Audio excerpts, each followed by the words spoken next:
Eu enxergo assim uma complementação do que o André estava falando, de como é que essa grande estratégia do Hamas, que eu não creio que seja grande estratégia do Hamas, é uma grande estratégia que logo vem do órgão patrocinador do Hamas e do Hezbollah, que é o próprio Irã. Né? Se a gente olha para o passado, a gente vê que o grande calcanhar de Aquiles dos árabes, quando eu falo árabes, eu incluo os persas, que são os iranianos agora, né? Digamos, das grandes forças muçulmanas contra Israel, foi a descoordenação. A descoordenação sempre foi o calcanhar de Aquiles deles. Em 48, você tem 5 países atacando Israel, um único país, né? E esses 5 países que atacam um único país, geograficamente cercam esse país. Israel tem as costas contra o mar e é atacado pelo sul, pelo leste e pelo norte. Tá? E a costa oeste deles é marítima. E mesmo assim, os 5 países perdem. Perdem por quê? Porque são descoordenados. Cada um ataca do jeito que quer, na hora que quer, sem qualquer tipo de relação.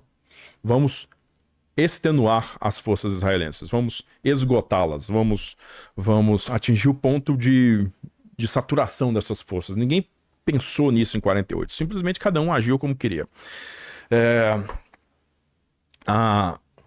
Digamos, o fortalecimento da Liga Árabe sob liderança egípcia nas décadas seguintes, né? Aí entra 56, a guerra desculpa, a guerra do Canal de Suez, né? 67, que era o vulcão que iria explodir, né? E acabou explodindo com a ofensiva israelense contra esses 3 países que sim, foram atacados de forma coordenada por Israel e eliminados do mapa em 6 dias, né? Gerou finalmente nos árabes a necessidade de se coordenar, que foi em 73 a guerra do Yom Kippur. 73, sim, eles atacaram de forma coordenada Egito e Síria, porque a Jordânia já se tirou da equação. A Jordânia não quis se envolver, então ficou, ao invés de 3 frentes, ficaram 2 frentes, uma sul e uma norte. E curiosamente, em 1973, a guerra do Yom Kippur, foi uma guerra que deu um susto muito grande em Israel. Foi quando o arsenal nuclear de Israel pôde ser utilizado. Cogitou-se utilizar o arsenal nuclear de Israel caso a ofensiva egípcia contra a península lá do Sinai, né, no sul. Não sei se tá. Esse mapa tá grandão. Mas toda essa parte bege, mais clarinha, sim, entre Suez e Israel ali, é a tal da Península do Sinai. Ela faz parte do Egito. Mas na época, entre 67, me perdoa, e, se não me engano, 76, ela fez parte de Israel, porque Israel anexou ela. E os egípcios cruzaram o canal de Suez em 73 e causaram esse trauma nos israelenses, né? Para quem realmente gosta de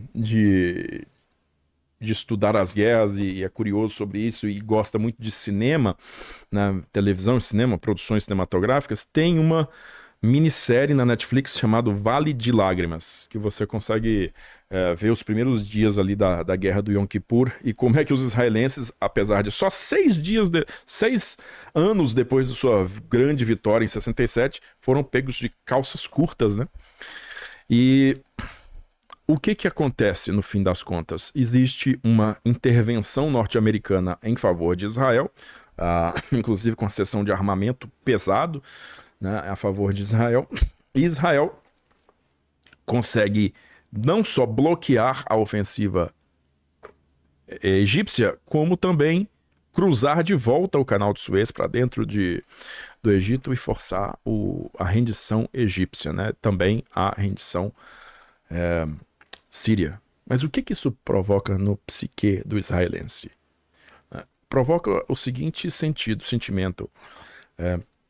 Isso aqui é uma história que se repete e ela não tem fim. Nós vamos vencê-los hoje e daqui 5, 6 anos eles vão repetir isso de novo e depois vão repetir de novo, depois vão repetir de novo e a gente se torna um estado em permanente estado de guerra. Tá? Então aí começa a, a negociação de Israel com o principal membro da Liga Árabe, que é o Egito, para poder devolver a tal da Península do Sinai para o Egito. Então, eles devolvem o Sinai para o Egito em troca do reconhecimento egípcio da existência do Estado de Israel.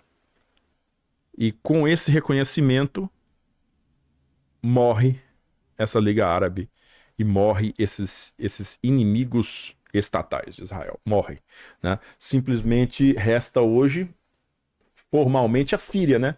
O único estado que não assinou um tratado de paz com Israel até hoje foi a Síria, até por conta das colinas de Golã. Mas Jordânia assinou, Líbano assinou e o Egito assinou. Então Israel passou a não ter mais inimigos estatais. Passou a ter inimigos não estatais, que foi o que o André falou aqui, grupos paramilitares. E Hezbollah, Hamas, todos esses, a Jihad Islâmica, todos esses grupos, os Houthi, né, que nem estão, os Houthi estão cá embaixo, olha lá, Iêmen, ele falou 2.000 quilômetros, muito longe, mas eles, enfim, são também esse mesmo naipe aí. Esse novo cenário... Mas a gente sempre teve os Estados Unidos como protetor também de Israel, que também impede que esses países também... Depois de 67. Depois de 67. Antes disso, Israel estava sob um embargo de armas pelos Estados Unidos. Não se vendia armas para Israel. Tanto que o arsenal de Israel, um arsenal muito antigo, arsenal da Segunda Guerra Mundial, e o arsenal mais recente deles era o arsenal francês, que sim, a França vendia armas para Israel, mas os Estados Unidos não vendiam. Somente depois da vitória israelense em 67 foi que as coisas mudaram. E aí sim, muita arma americana começou a fluir para Israel. E aí as coisas assim desbalancearam o nível de tecnologia disponível para Israel e para os países árabes, deu uma desbalanceada assim crônica, né? Porque aí chegou para os israelenses, chegou F-15, chegou F-16 e são meios aéreos que não tem rivais na área, não tem rivais. Os árabes estavam usando MiGs russos, MiGs soviéticos antigos, né? E muitos deles usaram esses aviões até pouquíssimo tempo atrás, né? Antes de trocar por modelos mais recentes. Mas Israel foi colocado numa catapulta tecnológica da qual ele nunca mais saiu, né? Nunca mais foi retirado dessa predominância aí. Só que essas novas entidades não estatais, paramilitares, que são radicais, como o André falou aqui, eles acabaram também cobrando seu preço. O presidente egípcio que assinou essa paz com Israel foi assassinado em 1980, né, por um desses grupos. E posteriormente, né, outras nações caíram sob o domínio desses grupos. O Hezbollah, que foi criado nos anos 80 lá no Líbano, né, deteve por boa parte aí dos anos 90, começo dos anos 2000 e até recentemente aí deteve uma aprovação muito grande da população, né? Mais da metade da população aprova as ações do Hezbollah, né, que é financiado diretamente pelo Irã. É financiado pelo Irã. Então, esse apoio fez com que o Hezbollah, apesar de ser um poder paralelo no Líbano, ou seja, o Líbano tem um parlamento, o Líbano tem um executivo, o Líbano tem forças armadas, mas o Hezbollah é uma força que divide hegemonia com essa força formal, né? O poder formal do Líbano. Então, é uma entidade que tem que ser consultada, é uma entidade que tem que ser amaciada, que o tempo inteiro tem que ser partícipe das decisões de alto nível no Líbano. Mas essa guerra, iniciada em 7 de outubro do ano passado, né, colocou o Hezbollah numa situação bastante decisória, né, decisiva, na verdade, para o destino da própria organização. Porque se por um lado eles têm a mesma ideologia, né, pelo menos no nível mais alto, do Hamas, e são financiados pela mesma fonte, que é o Irã, por outro lado, o Líbano não está pronto para uma guerra contra Israel, não tem interesse numa guerra contra Israel, porque o Líbano, como eu te falei, é um estado que é muito maior do que o Hezbollah, ao contrário da faixa de Gaza, que é quase um refém do Hamas. Né? Então, a aprovação do Hezbollah na manutenção desse discurso deles de somos pró-Hamas e tudo vale para poder destruir Israel no longo prazo, né, no final das contas, que pode levar a Israel a um conflito aberto, direto, e como o André falou, quinta marcha com o Líbano, é reprovado. Então, caramba, o Hezbollah realmente entrou num beco sem saída, né? Como é que a gente faz agora? A gente recua e mostra para o mundo que nós não temos resolução, ou a gente vai fundo e perde o poder político, a aceitação que nós construímos ao longo de décadas. Foi a conclusão que eu também cheguei, né? E agora, com o desmonte de toda a cadeia de comando, como que você vai efetuar algum tipo de ofensiva coordenada contra Israel? Realmente, essa ação de inteligência, como se nomearam aí, é um negócio extremamente importante para o decorrer, né, da agora. Para onde esse conflito realmente vai? Você pode realmente esperar que Israel seja dividido, né, entre duas frentes de batalha, uma no norte, uma no sul? Porque eu comecei falando, o grande mal dos árabes é a descoordenação. E essa conclusão, quer dizer, essa evidência histórica, na minha concepção, ela está muito clara também nos altos planejadores dessas ações de hoje.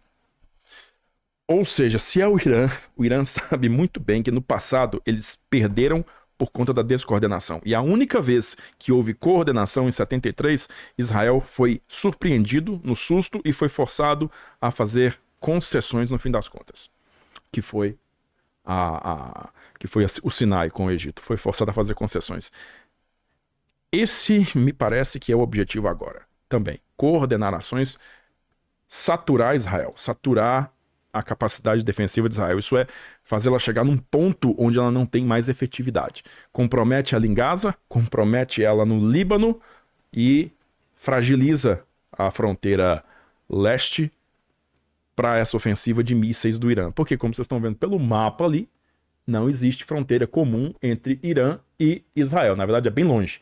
Você tem que passar pelo Iraque e depois pela Síria para poder chegar em Israel. E você só vai chegar através de Golã, que é um território fortificadíssimo, né? Porque presume-se que qualquer tipo de tropa invasora iraniana, que pode até conseguir um passe facilitado ali no Iraque, não vai conseguir passar pela Jordânia, né?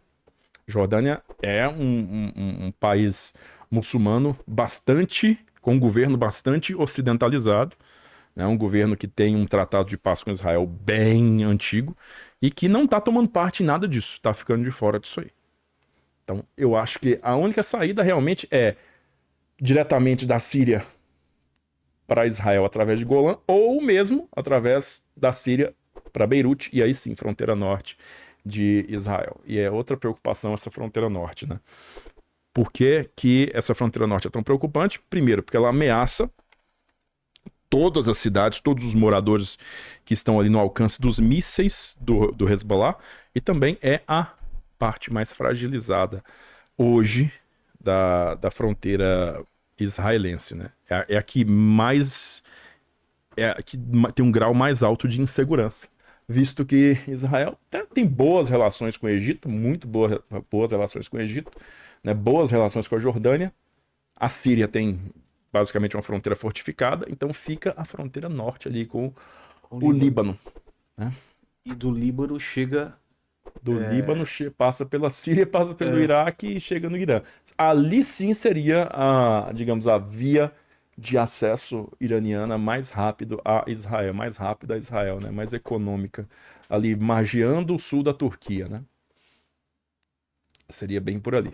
A Turquia, como é membro da OTAN, a gente pode dizer que não vai haver algum tipo de incursão iraniana por território turco, né? É bem difícil, bem difícil.